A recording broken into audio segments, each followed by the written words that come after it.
I think you'd even say that I'm thankful. Ugh, gross. Wow. Yes. Yeah. Yes. See, how does it feel? How does it feel tables when have turned? Oh yes. you have become what you hated? No. What you feeling thankful about? What are you? Yeah, because I guess this will come out on Thanksgiving Day. Yeah. I mean, this is a thing. I guess I'm thankful, especially because we talked in Minneapolis when we were doing Acme Comedy Club, and we talked Great time. about how every once in a while I not just feel the need, but it's important to like reconnect with people, whether that's over Facebook or calls or just like reminiscing stuff and everything.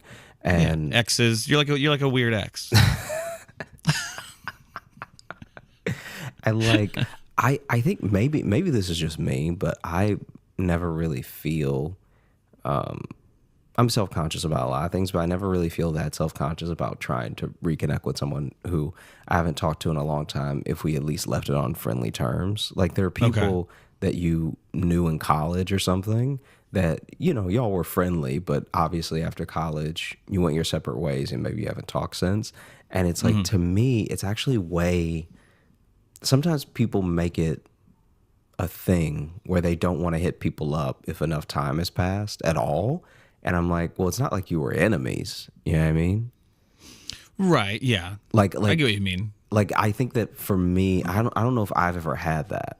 I realize that some people aren't pick up where you left off type friends, but I've never had the thing of like, because I mean, I feel like there was even a period where like 6 months went by and you and I hadn't talked. But then when I hit you up, it was like nothing.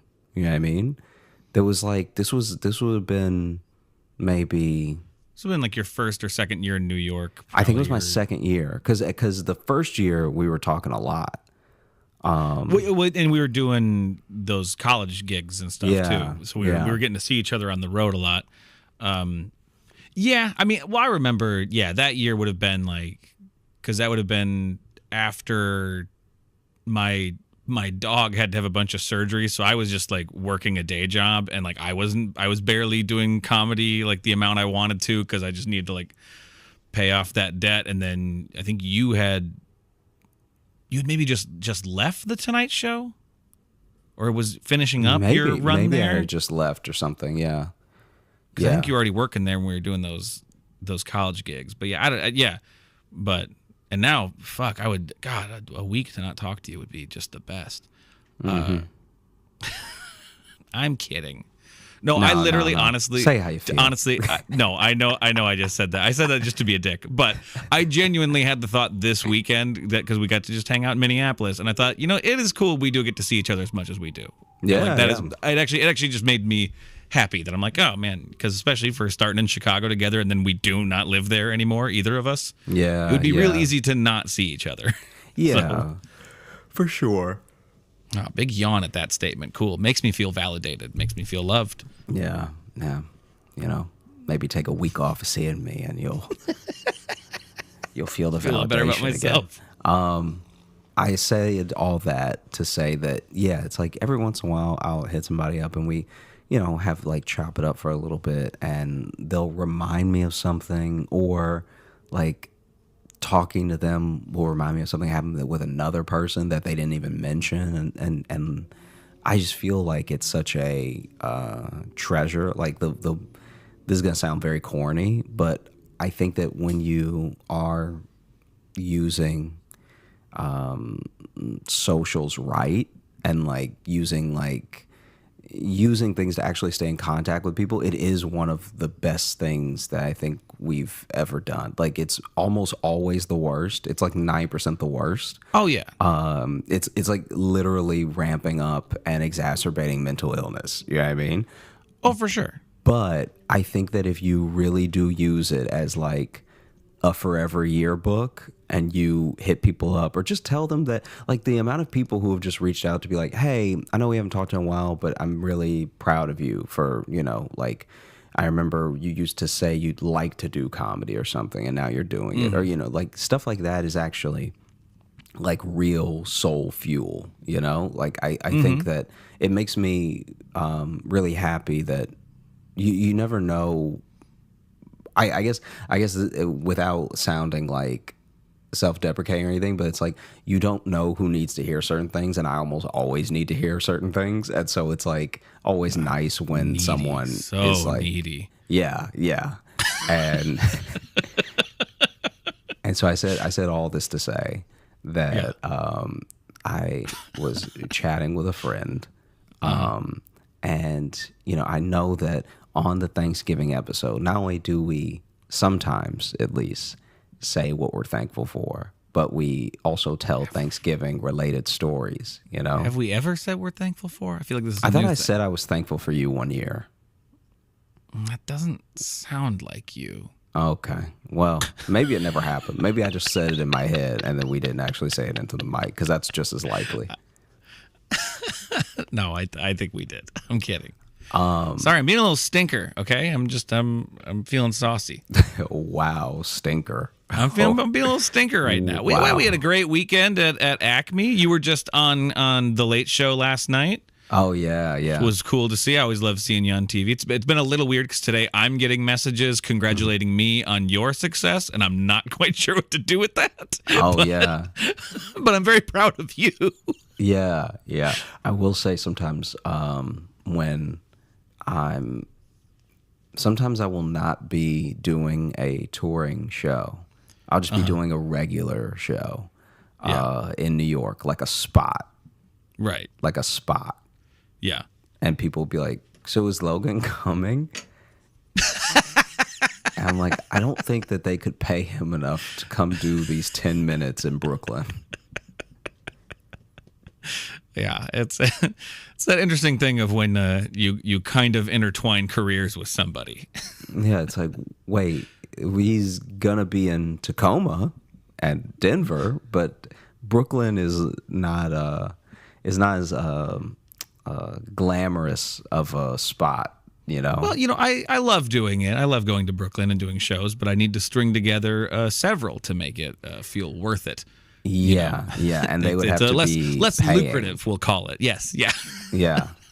It's like, I don't know if this, bar show at 1 a.m. is going to be the thing that gets him on a plane, Yeah, it's not really setting me up for next year the way I want it to, And so basically I was chatting with someone, and they were telling me that in their family they have an aunt that cannot really cook is even a strong word. She has trouble doing things with heat. All right. Fire bad. Yeah. If she has to apply heat, it's going to be a wreck. It's a Frankenstein aunt. An actual car accident of a dish. Aunt-Stein. That was a reach. Yeah. Yeah. Frankenstein's onster. Oh. I like that one. Yeah, I'm glad you do. And she, fire bad. Continue. One year for Thanksgiving, which I didn't even know. Tell me, because we have access to different communities, I'll say, and tell me if you've ever heard of this before. We have access to different communities. Yeah, what white people shit do you want to talk about? Go ahead. So for Thanksgiving, she brought a fruitcake. Okay. Is that normal? For Thanksgiving? Yeah. I thought fruitcake was a Christmas thing. It's more of a Christmas thing. Yeah, I've never seen fruitcake at Thanksgiving. I've never in my life. It doesn't even seem like it would go with anything. Yeah. Yeah, because you already got enough breaded and strangely sweetened things. Like a fruitcake is just, I don't know. But I frankly don't understand the purpose of a fruitcake at Christmas either. So yeah, okay. So why not? Why not? Fuck it. Why not? Just take it, take it anywhere. No one likes it. I will say, 4th of July. In my life, I've had one type. So I've had one good fruitcake. Okay. And it was homemade from a woman that my family knew. And it was amazing. And then ever since, and I remember eating another fruitcake thinking it would be like the other one. Like, I didn't know I was tasting the best fruitcake I'd ever had. I thought I was just tasting fruitcake. I thought this is just what fruitcake was. And so then I went to eat someone else's fruitcake, and the level of disgust when I tell you that it was a war crime committed in the mouth, all right? It was so disgusting, and it was so the opposite. Even the texture wise, it was so the opposite of the fruitcake that my mom's friend had made. I used to get excited for the holiday to go over there to have this fruitcake. Oh, okay. It was that good. You realized then later that you had been living a lie. Not only that I had been in this reality that no one else gets to exist in. It made me like shudder the next time I saw the fruitcake I loved. Oh no! The next it ruined all fruitcakes for you. The next like 3 fruitcakes I had, because like maybe it's a Southern thing too that some people just make fruitcake for the holiday. But maybe. I remember I had a bought one, I had the nasty one, and I had like the mid one, and all 3 of them ruined the idea of like. You know what I mean? It's like if you had Doritos, and so you just think this is what they come in packages. This is what Doritos are, and then you have 3 more Doritos, and one tastes like ass, and one tastes like just glass. Yeah, and then one tastes almost like cheese, but with too much styrofoam. You'd be like, I think I'm off Doritos now. Yeah, it's a real Goldilocks situation you found yourself in. Yeah. It doesn't matter how comfortable the bed is if there's fucking bears. Yeah, if everyone is home. If everyone's home and they're bears, I don't care if the porridge like rules. I'm out of here. And so I can't get past the way fruitcakes look most times though, because they look like a carpet filled with Jolly Ranchers. Yes, exactly. But I'm telling you, maybe it's just because I was young enough. I was so young that I also was just willing to try stuff. And it was just sweet enough to be good. And then I had my first slice, and I was like, that was actually amazing. Yeah, I've definitely tried it and disliked it. Yeah. So that's one of those ones where I'm like, I don't need to try to find a good fruitcake. My life is full enough. I can miss this. There was one out there that sadly most people will never have. There was someone who took fruitcake and made it something good. Anyway, the auntie who makes the fruitcake for Thanksgiving is not good. And it's not just not good because fruitcake is not good. So it was her tender loving care that made this fruitcake so nasty. She put the hate right into it. Yeah. I'm like, apparently, this is what I was told at least. Apparently, this fruitcake is so bad that it's like she can cook and purposely did the opposite. Oh, I like that. Like it's I want that cooking show. Let's just mix the salt and sugar now. Yeah, and that's like someone believing in their skill, and so they're really testing their limits. They're trying to really fly as close to the sun as they can get. Yeah. So it's like, what can I do? What is at what moment do I cross the threshold and this becomes poison? Yeah. And so no one ever wanted it because this has been happening for years, right? And there was even like a stink with like a real like almost fight between, I guess, like sisters and stuff. So that aunt was like one of 4 or whatever. And then I think that she thought, because this happens a lot with people who can't cook, they think it's just like with any other talent that a person doesn't possess. They think that outside forces are blocking them. Or you just don't get it. You just don't get it. So your mouth just doesn't get it, right? Your mouth doesn't get what I'm doing. Yeah. And now, never mind. That's your problem, and you can fix it and get on board. And never fix that mind, mouth. She would also not eat it. It'd be different if a person was the like only person who ate what they brought. You know what I'm saying? Just eating the whole fruitcake by yourself.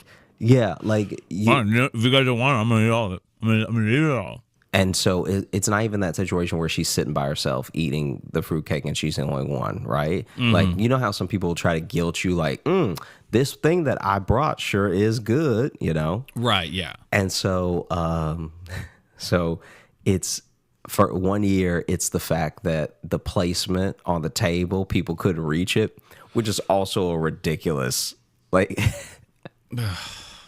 It's such a ridiculous excuse for people to not be eating your food. It's like that's everyone. Yeah. Everyone at the table is saying, pass me.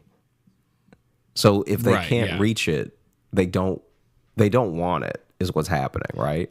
Yeah. And then there was another year. So now they've caught it as it's a conspiracy now. Yeah, it's a conspiracy against their fruitcake. And then fruitcake. There was another year where they were like, oh, someone else brought something that was too close to fruitcake and everybody picked that. And it's like, well, now you're just mad at dessert. You know what I'm saying? Like, now it's just like, hey. Right. We can't be mad that someone brought a pecan pie and that's somehow too close to fruitcake. You're reaching, you know? Yeah. And so it got to the point where apparently outside of the cooking, this is a very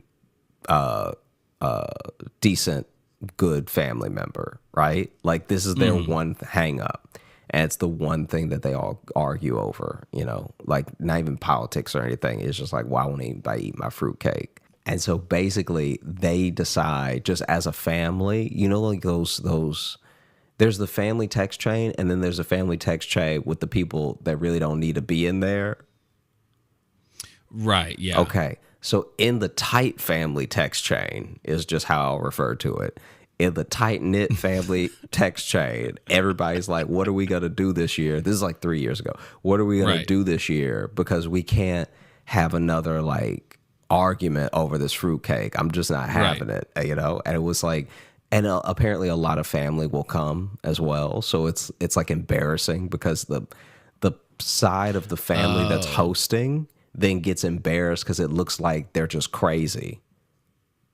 Oh, so it's like different families too, not just like all from the same side of the family. It's like married in. Okay. Yeah, it's not just all one immediate circle of family. It's like this is the place that the family comes to, right? So if the core family is 5, the other 15 are coming to that house, right? Okay, gotcha. And we're not just talking cousins or anything. We're talking like whole separate married in family. Yeah, like people bringing their spouses, right? Yeah. And so then every year there's been like this argument over fruitcake for one reason or another, and it makes them like after a few years, it just seems like this is how y'all are, you know, because we only see you twice a year. Yeah. And so for half the time we see you, y'all are cursing over fruitcake. But here's the thing: at a point would you miss it? Would it not be the holidays without?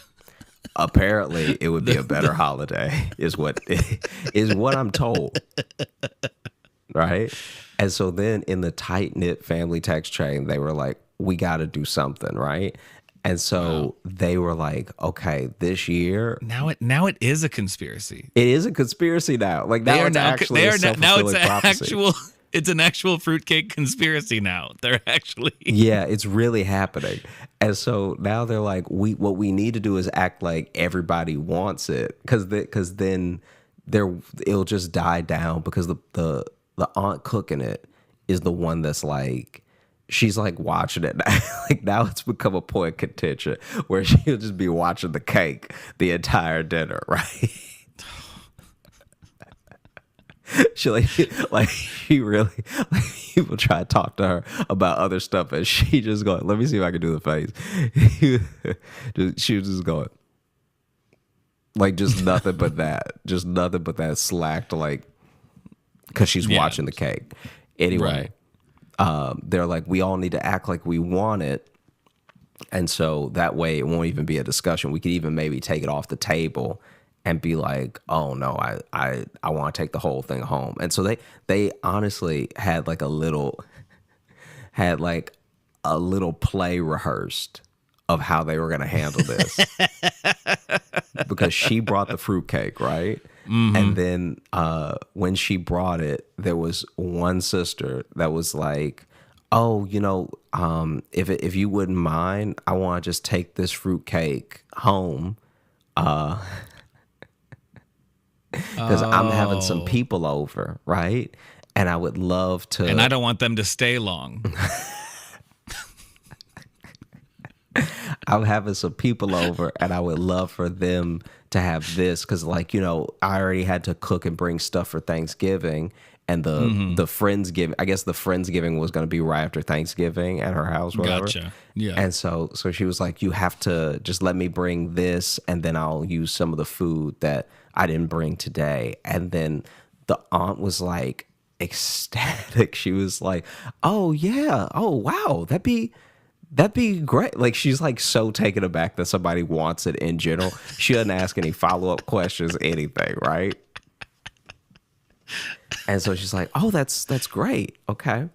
And then they end up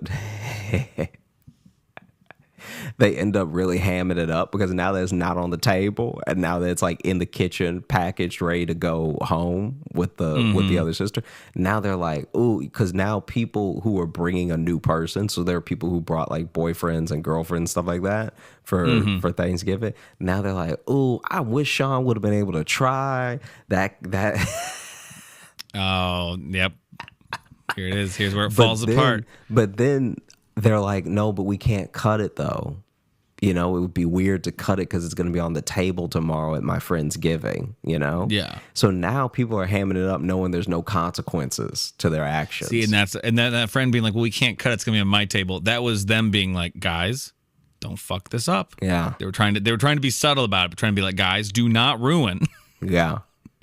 I've already saved us. I dove on the grenade. Don't now kick me because you want the grenade. Yeah. And so now they're in a pretty spot. They're in a beautiful spot where basically they don't have to eat the fruitcake. Everyone is having a good Thanksgiving. Like, even the fruitcake aunt, she out here like doing the most, because she's just happy somebody like she probably, because this is years of in repeat of coming in and having her fruitcake disrespected, right? And this is clearly not a self-aware person, because this isn't the type of person who makes a nasty fruitcake and is like, I'm going to redeem myself with a different dish next year. No. Instead, she just shows up with the same one and gets angrier. It's that whole, like, that thing they say about the definition of insanity. Yes, exactly. Doing the same thing and expecting different results. A literal fruitcake, okay? Anyway, so she's out here just doing the most, just like yakking it up, eating extra, just like making jokes, everything. This is her moment, So Thanksgiving goes great. It's the happiest she's ever been in her life. It's the happiest that she's been, at least at Thanksgiving. And the craziest thing is, I don't know how many years that she brought the fruitcake, but it was enough. 2 is too many. So yeah, if it became this big of a deal, it means it's a persistent problem, and she makes it a problem. Yeah. And so then,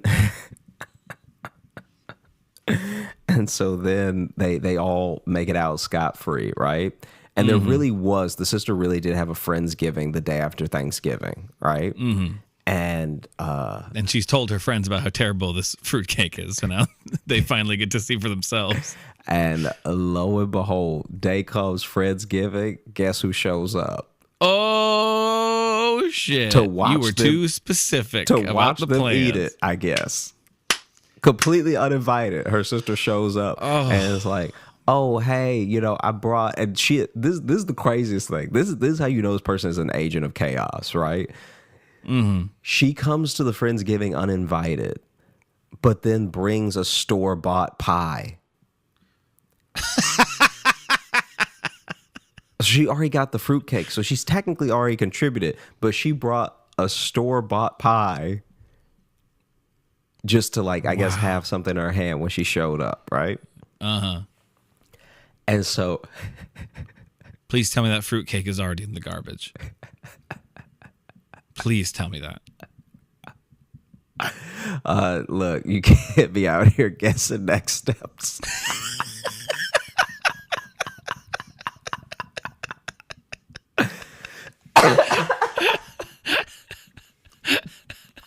Sorry, didn't mean to jump ahead, but No. So this was so crazy. So they threw this thing out of the car driving home that night.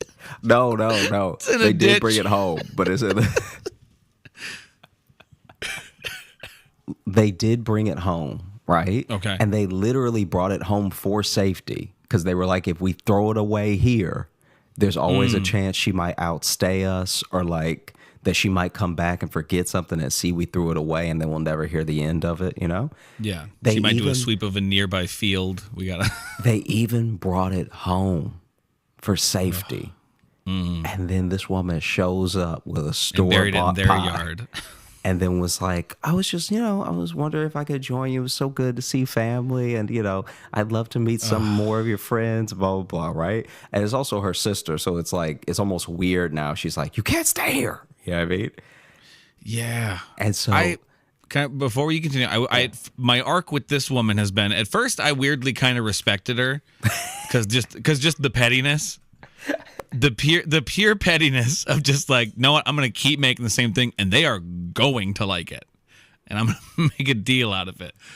It's not a great trait to have, but I kind of respected it. Now I do just kind of genuinely feel bad for her. It sounds like she doesn't have much going on. That she's not.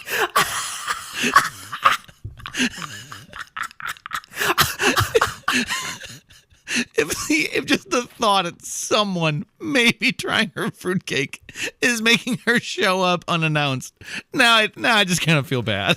You know what it is? It's the culinary version of when you love a YouTube video and then you get your friend to watch it and then you watch them watch it. Yeah. And then they don't like it, and then you start really trying to explain why it's funny to you. Yeah. And you realize that doesn't help. That will never fix it. They're not going to suddenly be like, oh, I do get it. Yeah, you try to put it together why cats are better, and you're just like, really, now you're just talking a lot. You're talking longer than the video was. Yeah. And so they have to, as covertly as possible, when I tell you dig the fruitcake out of the trash. And it's not in the trash inside. Oh. It's in a bag. Oh no. Yeah, it's in a bag. No. It's in a bag. It's old trash now. They threw it away the night before and they took the garbage out.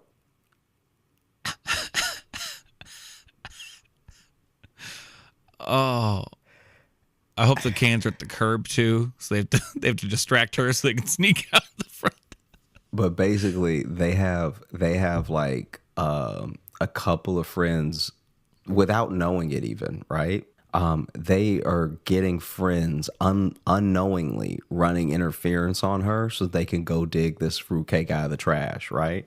And luckily, the way they packaged it, there's not much trash on it because it's like really wrapped in foil a bunch of times, and like it's not great. You never want anything straight out of the trash like that, but it's not like completely ruined, you know? Right, yeah. I mean, never mind the fact that it's been in a trash bag all night with trash. Yeah. But it's not But will this noticeably improve ruined. the flavor from what we've heard? Ooh, coffee grounds. I've never had that in fruitcake. And so then they bring it in, and then her and her husband are having an argument over like if they should serve it or not, because they're like, we can't, like, we have to let her see that it's here, but once she sees that it's here, she's gonna be like, why aren't you? It'll just be the same thing all over again. So her sister is like, and she's here, so she's clearly not leaving. Yeah. She's staying until someone eats this damn fruitcake. And so her sister is like, we have to serve it. We have to. And her husband is the one that's like, hey, you gotta just, at some point, you gotta tell your sister you all love her. All right? Like, you gotta get this person out of your life if this fruitcake is if you about to serve dirty fruitcake at our Thanksgiving table to our friends, I think that your sister's taking you to a dark place.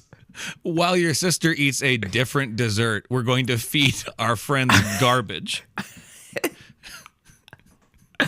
And this is not a healthy relationship.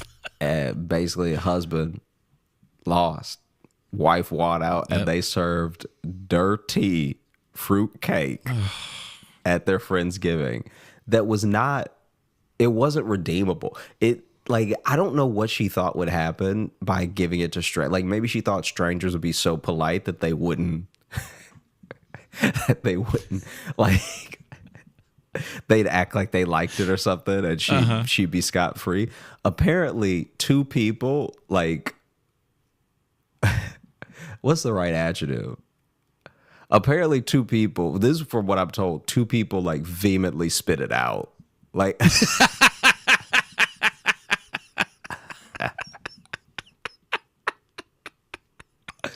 I don't know how many people were there, but two in any ratio is enough to be a big deal. You know what I mean? Because even if you had 10, that means a fifth of the people there spit out your food.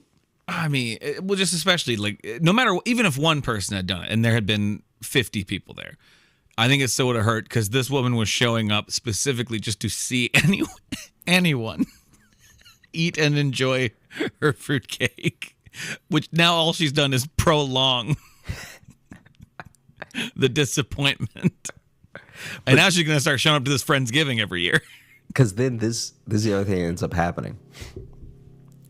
She is like, eating with everyone, chatting with everyone. And apparently outside of fruitcake, this person is great, good mood, affable, all this stuff like that. Okay. But the two people, chill hang the rest of the year. But. Yeah. Two people spit it out, right? And one person spit it out into a napkin. They did the polite thing of like, oh my goodness, this is gross, sort of covering their mouth and spitting it out to where maybe you almost can catch it. Hand. And the other one coughed it out at the table. And then just went, oh, no, yucky, yucky, yucky.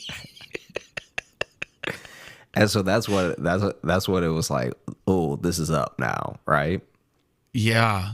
All for nothing. The whole reason I tell the story is that lies get you nowhere. Okay? Honesty is always the best policy. It is the best policy. That's what we've learned here from the fruitcake conspiracy. Because if you try to shield yourself and others from the truth, you end up eating dirty fruitcake the day after Thanksgiving. Yeah. Yeah. So what we're trying to say is sometimes you just need to tell your siblings they're bad at something. And not even don't do it anymore. Just tell them that this one is bad. Just don't do it here. Yeah. Yeah. Listen, you have to stop making fruitcakes. I just don't want to see it anymore. Because the thing that is so mind-blowing to me about that whole situation is that y'all were already arguing every year. Mm-hmm. So then why not at some point just say your food is not good? Yeah. We don't like it, Rhonda. Nothing about this is tasty, okay? We don't want this. How have you not figured it out? We're all being so polite and trying to let you figure it out. You have made... No one wants this. The flavorful version of a cake with knives in it, okay? And no one wants to cut their tongue today. It was almost the perfect plan, too. Yeah. They almost got away with it, but they didn't realize the true wild card that she is. Yeah, that she would show up to an uninvited dinner. Like, you don't even know if there's a place at the table for you. No. Yeah. You don't know how many friends coming. You don't know if these are like work friends that she's trying to impress. You were just like, hey, I'm going to roll up tomorrow and I'm going to watch them eat it. Yeah. Yeah. Like a genuine intruder. Yeah. That's damn near breaking and entering what she did. It's rare that a burglar brings a pie and doesn't take anything but your taste. But but frankly, it would hurt my feelings if a burglar showed up and made me eat bad food and ate better food in front of me. I'd be upset for a couple of reasons. It's like you have to ask yourself why you aren't eating it every year. Yes, that is truly the baffling part, that she seems to have never tasted it herself. I think this is what I think happens, right? This is and this is how I've rationalized this person. I think that she tastes everything along the way and doesn't think that all those flavors put together could possibly be bad. I think she dips her finger in the sugar and she's like, yep, sugar's good today. And I love sugar. And then she dips her finger in the bread mix and she's like, that's delicious too. And then it's not until she's done where she's like, well, I wouldn't want to be nasty and, eat some before I present it to everyone. And now no one else is eating it. And they're not eating, this is the craziest thing, they're not eating it from memory. Because there was the first year where people ate it and it was nasty. Right, yeah. And she either didn't eat it that year, or she tried it and was like, I couldn't possibly do that again. I followed all the directions this time. Yeah, it's just an interesting psych profile. Yeah, this woman. It's just a very of what causes you to be like, they didn't like it. I better give them more. Yeah, like thank goodness she cooking, because if she wasn't cooking, she'd be killing. Oh yeah. No, it is good. It's good. She has a hobby. Yeah. I'm like, anytime making these fruitcakes is time away from sharpening knives. So I think it's a good thing. Yeah. This other one I've been saving actually for quite a while. I almost told it last year. Okay. Yeah. But I didn't want to make it like people want to be with their families today. They want to just relax and chill. And I didn't want to make last year's episode so long that it was like, oh, this is going to be a feat. This feels like work, Mm-hmm. Okay, gotcha. Yeah. I like to think that on the Thanksgiving, what I encourage our listeners to do is to force the entire family to listen to it. Yeah. So if anything, a long episode is more time. Let us be the fruitcake in your life. Yes.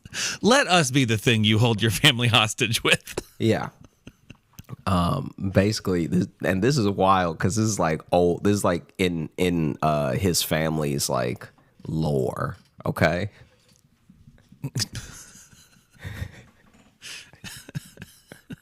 It's family's lore. I know what you mean by that though. Like every family has those couple stories where it's like, nah, this is what aimed the family a little bit. Yeah, and it happened so long ago that like nobody can fact check it. Like, oh, that's even better. Yeah, I mean, it grows with it grows as it's passed down. A true Thanksgiving myth. Yeah, like I'm sure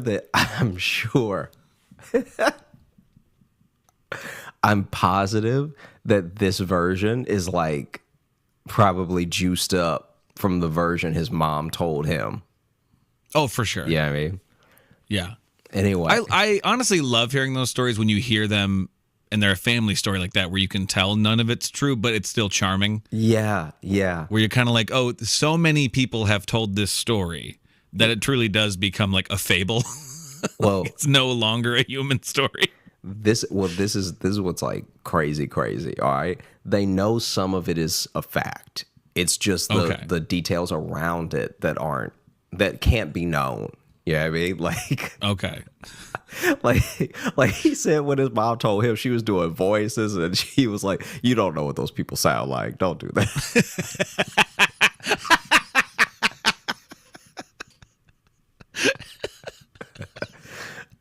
Doing like really over the top voices too. Yeah. Just like, it's time to cut the turkey. Yeah, it's like, well, that's the voice. People. That's what you went with. There's no way. Yeah. Don't that do would be the story if that's how he sounded. Yeah. And so basically okay. I'm trying to remember how many greats it is. So it is the story starts with a great grandma, okay? So, great. Yeah. So I'm just for the sake of the story, for the sake of brevity, I'm just gonna call her Triple G, okay? Triple G, I like this. Yeah. So is this the great grandmother of someone like our age? Yeah. Okay. So he was saying, because I mean, so that gets in like the 1800s then.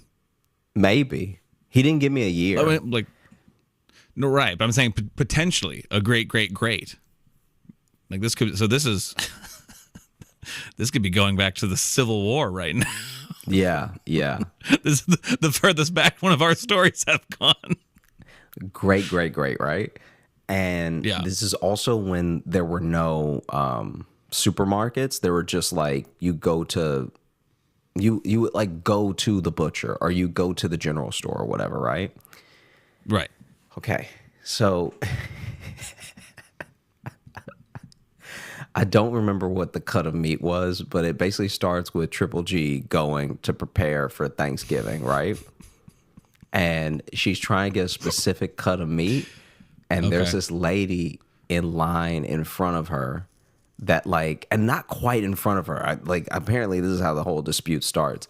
She's in line, and from her account, this lady is like cutting in line in front of her right as she's about to order.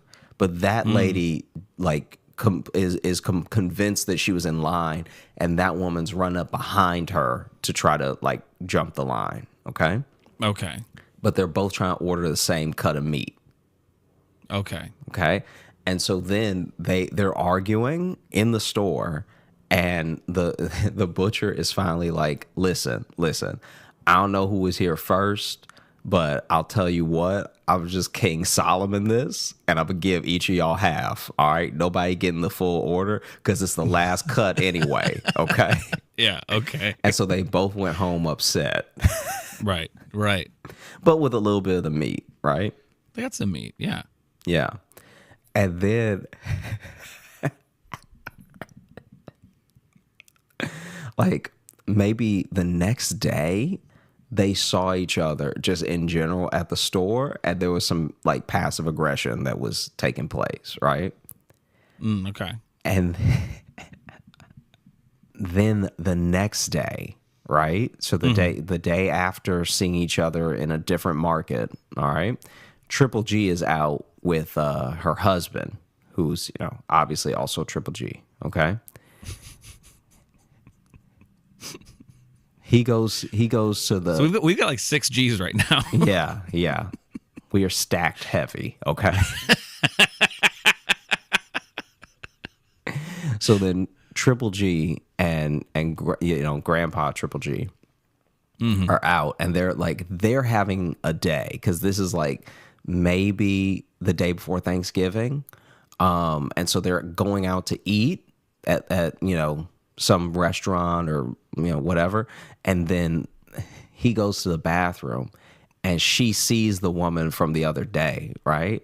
And I don't know if she had a couple drinks, I don't know what it was, but she decided, hey, in the most ladylike fashion, while my husband is in the bathroom, I'm gonna get up and I'm gonna curse this lady out, right?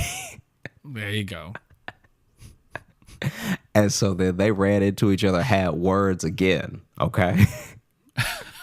And not like a fight. This wasn't like a bar fight or anything like that. Right. But it was just like, oh, how's your day going, tramp? Or like whatever they said back then. I have no idea. Yeah. Right? Yeah. And this is also, I'm pretty sure, the part where his mom would be doing the voices, and he's like, there's no way you can know that. You never met this woman. She's our great, never mind. So then you are a meat thief of ill repute. Yeah. She goes and sits back down, and then Grandpa comes out and he's like, hey, I'm actually very sick. I need to go home, right? I'm like, hey, in there, unholy. Let's go. I've got a touch of the consumption. Yeah. And this is also in an era in life when, hey, you could go from anything. So this could be the one. Yeah. So this man was probably had like too hot of a fart and was like, it's time for me to tell you and the children, I love you, right? Yeah. Let's go home and update the will. Yeah. And so they leave right after that thing happened, okay? They have Thanksgiving, and he's not better, right? Like, he's at the table for a little while, and then he's like, I'm feeling really bad. I'm going to see if I can go to a doctor, right? So he leaves Thanksgiving to go to a doctor, okay? And then comes back late in the night and was like, oh, the doctor gave me some drops. And like, because this is also back when medicine was like, it would be something that had nothing to do with your eyes and they'd still just give you drops. They give you like a gargle. You know what I'm talking about? Like a gargle. Like a true, how do you pronounce it? Apothecary? Like, yeah. You were going to a true chemist, okay? You're not getting a prescription filled or anything. This dude is just like, look, I heard that this benzoyl thing is good for mouths. So yeah. A man came through town with a traveling show and sold us all the snake oil. yeah.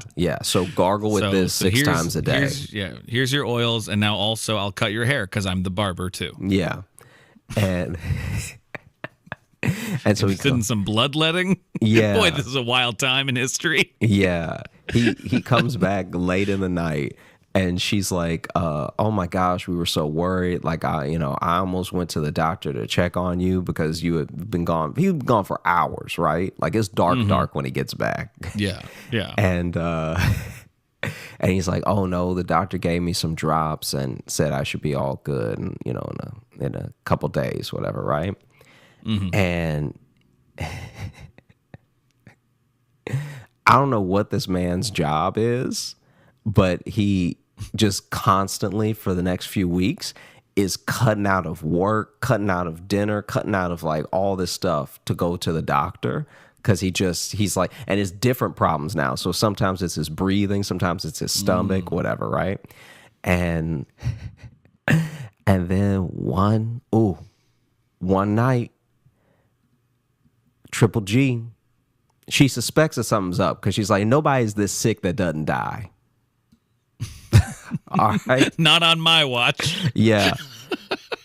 Like this is crazy. Like hospital bills alone should have bankrupted us by now. Like, come on, honey, get better or get gone. All right. Yeah, because Triple G is also from an era where it's like I don't think she would have had a job, and so she may have not known all the ins and outs of the money coming in the house. But she has enough common sense to know that if you go to the doctor 75 times in a month and a half, you're bankrupt. Right. Like the American healthcare system has never been that solid. Even when the town doctor was just doing you favors, he only had so many to give, right? Right, yeah. And so one night, he's gone for however long he gone, right? And then and she tucks the children into bed. She tells them not to get up, right? Like not to get out of bed or anything. And she leaves the house and she just goes out searching for him, right? Okay. And she finds him at the bar with the lady from the other cut of meat. Oh, shit. This dude has 2 families. Wait, so this wasn't just like an affair that happened. This is not an affair. He had a separate family. He moved his other family into town to be closer to them. Wow, bold. Yeah. Bold. Yeah. And so this dude got 2 families, and then the reason that he was acting all sick and stuff when they were eating was because he saw her. And so he didn't even know that they had like, some spat or anything, right? And that's also why he wanted to go home as soon as he got out of the bathroom. Yeah. So neither wife knows about each other then. Neither wife knows about each other, and he hadn't been going to the doctor. He'd been going to her house. So he spent half his Thanksgiving over with her. And they both just think he has to work. They both think he has to work and has horrible stomach problems. Yeah. This dude out here being a great dad and a horrible husband.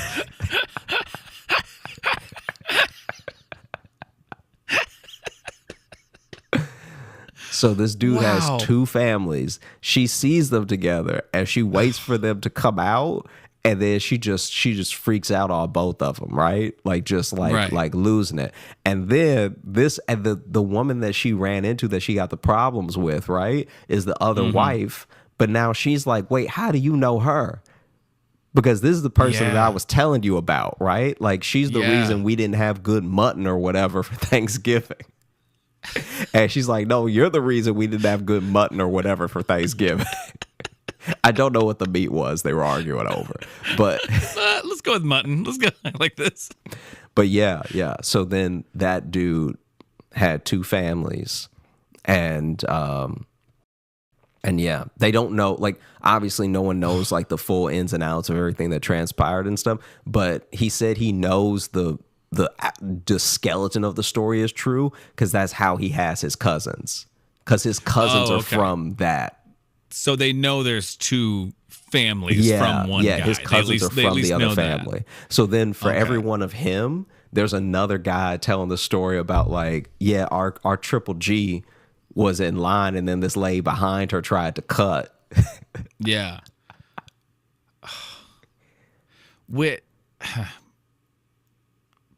He must have really thought he was cracking some sort of code. Yeah. He's like, listen, people got second families, secret families, right? But they're so far away and you got to factor in travel. I'm thinking, I just put them closer together. What could go wrong? Oh no. Listen to me when I tell you, my horse almost dead. All right. This horse got about 100 miles left on it. All right. I need to move my other family to town. And then when he finds out that both of his wives have not only met but are feuding. Yeah. First off, that's got to just have a moment of being like, how, really? First, there's that. Yeah. Then eventually, you probably got to laugh at it a little bit to be like, of course they did But this. before you laugh at it, you definitely have to have a little bit of a disappointment that truly, sure. the threesome will never be possible.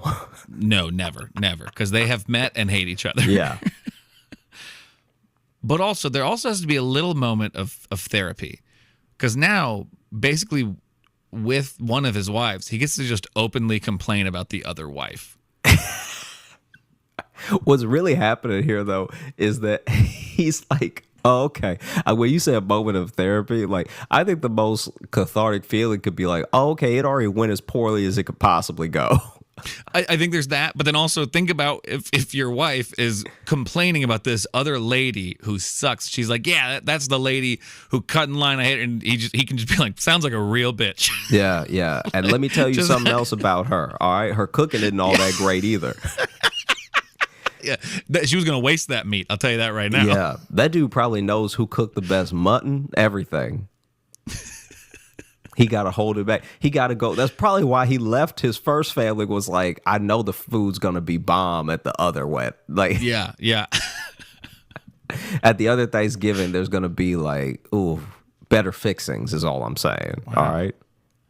This has been a Thanksgiving of conspiracies this year. Yeah. You kind of found a theme with those stories a little bit. Yeah, I guess so. Wow. Yeah. Okay. Nicely done. Mm-hmm. Thank you. You want to open up the mailbag? Let's do it. I have a couple of Thanksgiving-centric emails that we got here. Okay. Let's see. First, this one here. This is from our friend Aloy, and the title of it is Thanksgiving Terrorist. Hey, guys. Sorry for the all caps title, but this is a holiday-specific email. So to explain, last Thanksgiving was a little less organized than usual for my family. I'm usually on dressing duty, but my mom had already taken care of it. She then offered to have me finish cooking the macaroni, and she was already making the cheese sauce. She offered me a spoonful of some very gritty-looking sauce, and in my naivete, I tasted it. I'm pretty sure it tasted closer to cereal milk than cheese sauce. I then proceeded to lie to her face and say it was good. As soon as she left the kitchen, my sister rushes in and asked me if I could save it. Nope, not an option. I burnt it and remade the macaroni and cheese to save everybody else. I'm a hero. The actual tragedy is that this is not the only dish she has assaulted with sugar. She has done this to chili dogs and tuna casserole. She's a menace. Happy Thanksgiving, Aloy. More Thanksgiving conspiracy. I was just about to say, wow. I accidentally it. Perfectly on theme, Aloy. Yeah. Don't nobody make mistakes on Thanksgiving, all right? Yeah. Yeah. If someone's burning something or they dropped it, it was on purpose. They meant to. It was on purpose, and it's at you. Yeah. Wow. Perfectly. That's perfectly on theme. I wasn't even expecting that. Yeah, that's incredible. This one here, this is a Black Friday story, actually, because that season is upon us, too. This is from Mike. Hey, Logan and Josh. Black Friday season is almost on us again, and I thought I would share one of my favorite stories that has a Black Friday vibe. Unfortunately, it wasn't an actual Black Friday sale, but if you're willing to go along for the ride, you'll get why I submitted it. Well, we appreciate the honesty, so... I don't know. Could have just lied to us, but I appreciate that being like, it's not really Black Friday in this story, but it's Black Friday-esque. Uh-huh. And it is. I've read through this one. Our adventure begins with a group of people all closing a bar down after a big concert on a Saturday night at 3 a.m., and our manager asking who would be willing to stand in line with him and his girlfriend to get his kid a Nintendo Wii because he heard there was a Target drop happening. So this is just a regular ass store wait, I guess, not a Black Friday wait. Myself and the drug dealer who worked in the kitchen all couldn't say cook. Yeah, all decided to pile into his girlfriend's car with him, and we went to Target. It didn't bump me at all that the drug dealer worked in the kitchen, because I'm like, yeah, there's one at every restaurant, I believe. Mm-hmm. On the ride there, he confessed that he may have borrowed a bottle of Irish whiskey from the bar we worked at to keep us all warm. We headed to a Target in the Chicago suburb Naperville and found ourselves fourth in line at only 3:30 in the morning. It wasn't long before we were out of Irish whiskey, the drug dealer from the kitchen had somehow disappeared, and the snow was falling. It seems that the combination of exhaustion and alcohol turned me into a walking public service announcement to the people in line behind us that happened to have brought their kids. Well, I mean, they're responsible for having their children out at a Target at 3:30 in the morning. The manager's girlfriend wasn't a big fan of my behavior, and she frog marched me to her car and stuck me in the back seat to fall asleep. I don't know that phrase, frog march. I have no idea what that is. Do y'all jump over each other while somebody's in trouble? Or is it like when you grab a kid's like the back of their britches and like move them so they're like kind of having to hop a little bit to keep up with you, I don't know. So far, so good. Unfortunately, things wouldn't stay good for long. I proceeded to throw up on the floor of my manager's girlfriend's car,